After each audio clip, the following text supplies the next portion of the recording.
সবাই কেমন আছো? আশা করি সবাই ভালো আছো। আলহামদুলিল্লাহ আমরা সবাই ভালো আছি। আমি আজ বানাবো চিকেন স্প্রিং রোল। তো এর জন্য আমি চিকেন নিয়ে নিছি সিদ্ধ করে। এই জায়গায় নিছি কাঁচামরিচ, গোলমরিচের গুঁড়া, এই জায়গায় নিছি আদা রসুনের থেঁতা, এই জায়গায় নিছি লবণ, আর এই জায়গায় নিছি পেঁয়াজ, সবুজ বেল পেপার, এই জায়গায় গাজর, এই জায়গায় সবুজ বেল পেপার, এই জায়গায় হলো হলুদ বেল পেপার। তো চলো নেক্সট প্রসেসে চলে যাই, আমি দেখাচ্ছি কিভাবে কি করি। আমি প্যানে প্রথমে একটু অয়েল দিই,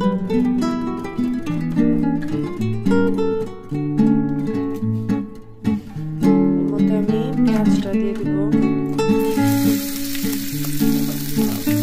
সবজিগুলো আমি খুব সিদ্ধ করবো না, সামান্য একটু কাঁচা কাঁচাই রাখবো।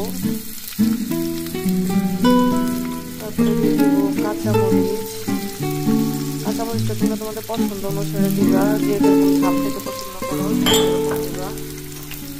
একটু মিক্স করে নেব।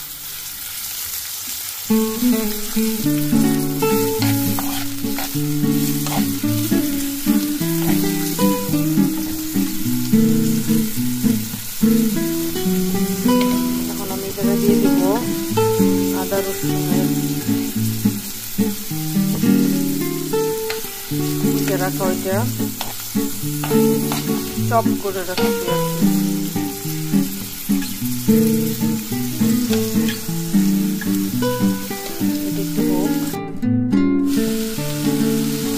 এখন চিকেনটা দিয়ে দিচ্ছি, সবকিছুর সাথে ভালো করে মিক্স করে দিচ্ছি। দেখো চিকেনটা হয়ে গেছে। এখন আমি এই জায়গায় সবুজ ক্যাপসিকাম, গাজর আর হলুদ ক্যাপসিকামটা দিয়ে দিচ্ছি। এখন আমি এগুলো ভালো করে মিক্স করে নিচ্ছি।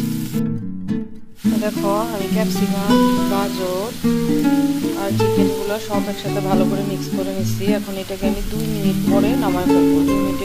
2 মিনিট অপেক্ষা করছি। এই দেখো পুরটা আমার রেডি হয়ে গেছে। চলো এখন পেটিস বানানো শুরু করি।